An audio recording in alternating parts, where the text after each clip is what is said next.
He can't be silenced because he is fearless and daring.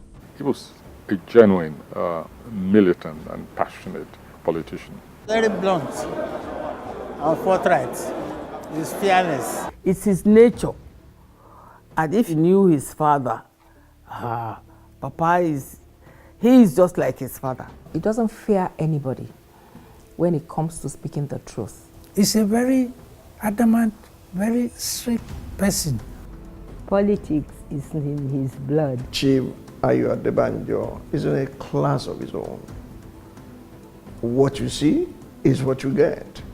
He has been steadfast in everything that he has done. His guiding principle in life has been shaped by his Christian conviction. I don't think he fears anybody aside from fearing God. That's the kind of person Adebanjo is. His involvement in politics is legendary, yet it never was for personal gain. You would have thought that, yes, he would have been selfish enough to want to grab. He's one of those that sacrifice their yesterday, even they are still sacrificing their today for what all of us are now enjoying. These are the people who should get the greatest national honors that anybody can imagine because of the role they have played. His loyalty to Chief Awolowo and the ideals of good governance is unquestionable. He's a man of his conviction. If he's with you, you're sure he's with you. And that's why people like Chief Awolowo liked him. He was a really dedicated follower of Awolowo. Two, he was a loyal person, and I think that also played a role in his position vis-a-vis Awolowo. Adebanjo was not just a follower of Obafemi Awolowo. He was like a repository of the memory of the party. He stayed with the old man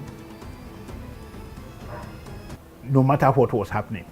And 70 years after, is still a leading light in Nigeria's political space. There's no doubt about the fact that he's a patriot. He's a statesman of great value. There is a lot in him.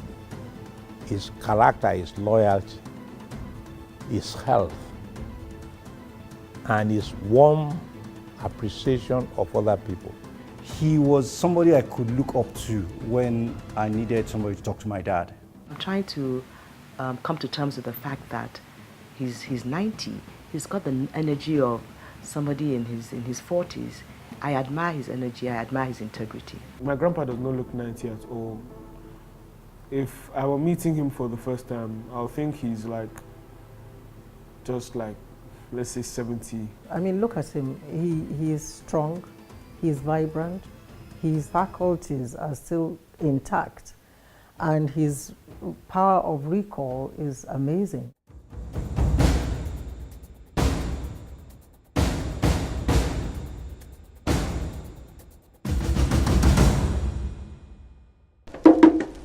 One bright Tuesday morning, the 10th day of April 1928, in Okelamuren near Ijebu-Ode, Ogun State, a child was born. Samuel Ayodele Adebanjo was born to Chief Joel Adebanjo and Salamatu Odubanke. Having attended a few primary schools in his hometown and Lagos, 15-year-old Ayodele held big dreams for secondary school education, so he used the savings to buy the entrance examination form of the prestigious CMS Grammar School. Admitted in 1944, Spotless Banjus, as it was called in school, got a remarkable testimonial from Bishop Kale, his principal, when he was leaving in 1949. When you go to that school, there is a pattern of behavior that is expected of you, because the principles upon which things were done at the CMS Grammar School is quite different. It was a training of the brain as well as the body, as well as the mind. While still in elementary school, Adebanjo was already politically conscious and very nationalistic. He was an avid reader of West African Pilots, a newspaper launched by Dr. Nnamdi Azikiwe and dedicated to confronting colonialism. So young, yet so adroit at politics. On completion of his Cambridge School certificate, young Adebanjo worked different jobs, ending up at the Daily Service, now Nigerian Tribune, as a journalist covering crime. In 1954, Adebanjo was recruited into the Action Group and became the pioneer organizing secretary for Remo Division. I knew him from afar off as far back as 53 when I was living in Salegongo. I knew him as a journalist. In those days, you could even though he might have been younger to a number of political followers of Awolowo, but his own loyalty was extreme. That was a reflection of a strength of character, which you don't find in many people. He was already organizing secretary for Action Group just about the time I was born. So you can see how long he has been at it. He was a genuine Action Group organizer in the field. He did not become an Awolowo follower as a member of any particular community. He was a member of Awolowo's means of organizing the party across the country. Now is the time for us solemnly and truly to dedicate ourselves to seeking the greatest good of the greatest number of our people in Nigeria. Even as he worked in the Action Group, Adebanjo never lost sight of his lifelong dream of becoming a lawyer. Having observed, whilst in elementary school, that several leading politicians started out as lawyers. It's the only profession that gives you sufficient confidence to insist on your rights and to help to defend the rights of other people. And so it was that on the 31st of December 1957, Adebanjo left Nigeria and arrived in the United Kingdom on the 13th of January 1958 to make his dream come true. With determination, he immersed himself in his studies, excelled, and was called to the Lincoln's Inn Bar in 1961. All work and no play, thanks to the matchmaking skills of his close friend, Sir Olaniwun Ajayi. Adebanjo was invariably drawn to a young nurse who was studying in London on a government scholarship. They were soon married and have been at it for close to 60 years.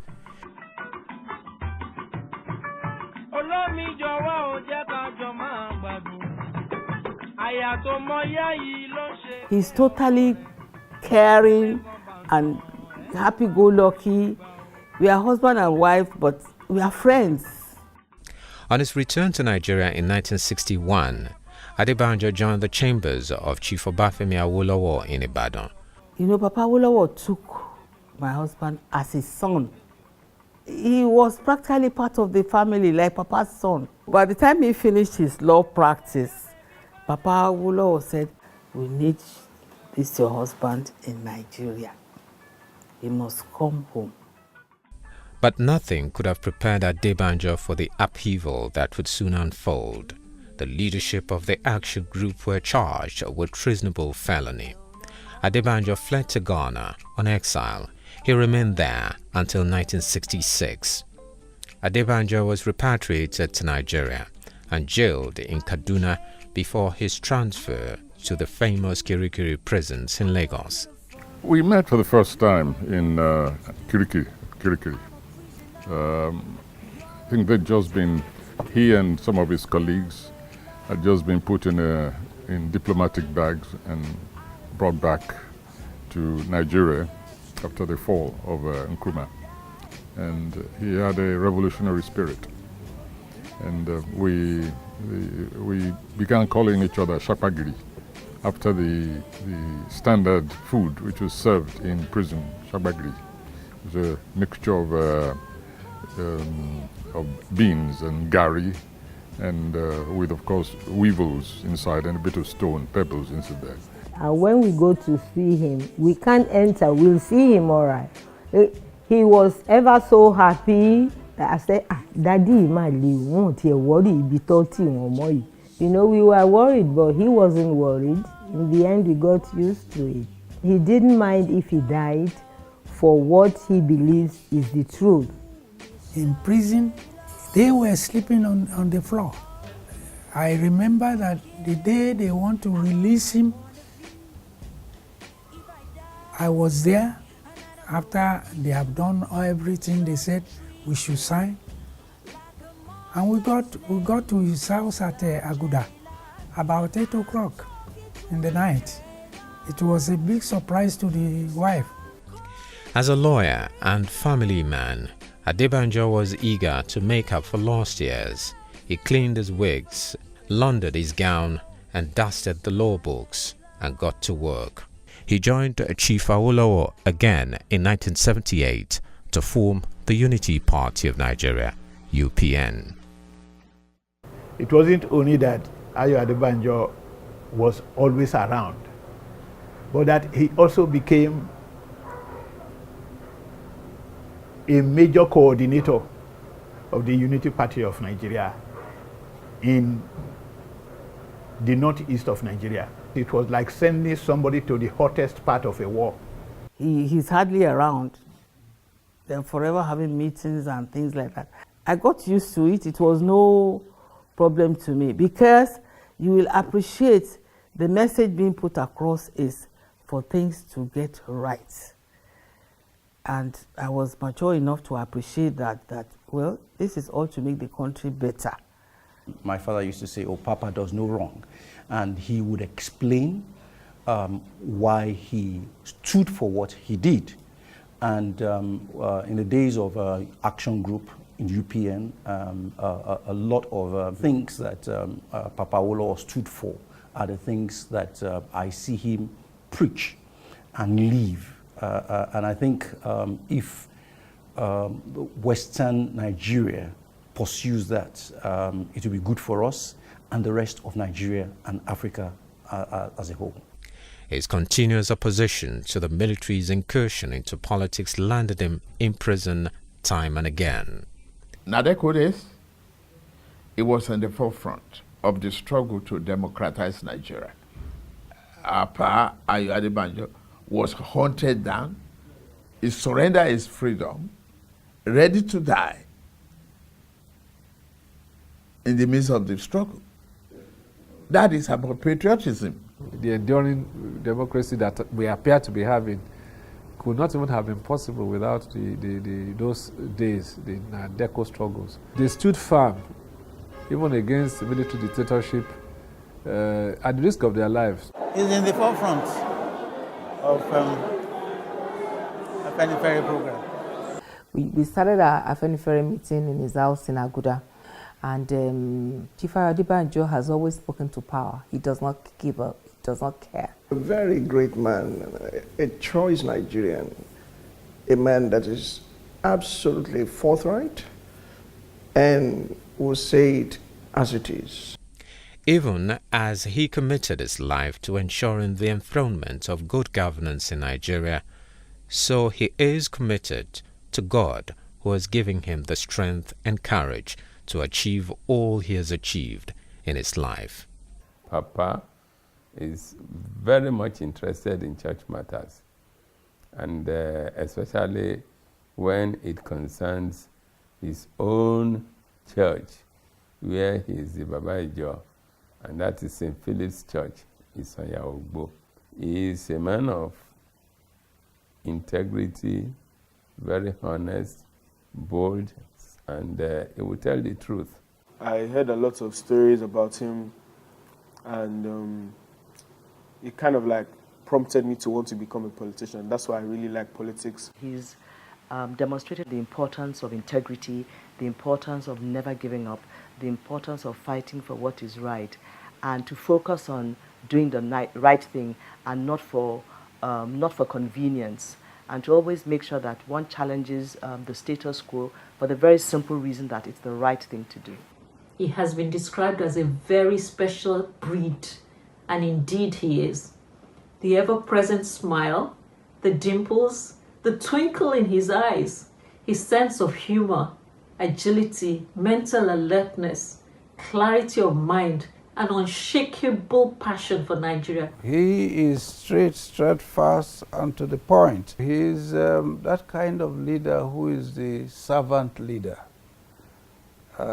which every community craves to have. He has carried these qualities to his old age. Even though he's very old, he's still very, very agile and still outspoken.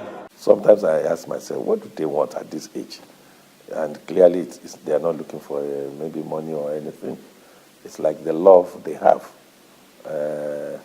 for their people, the love they have for us in Yoruba land, and by extension, the love they have for Nigeria. Adebanjo is celebrated and admired the world over for his contributions to the political space in Nigeria. Never to be silenced, Adebanjo is motivated to keep looking for ways that government can deliver people-centered programs, just like the days of Action Group. And even at 90, he simply cannot stop demanding for better governance.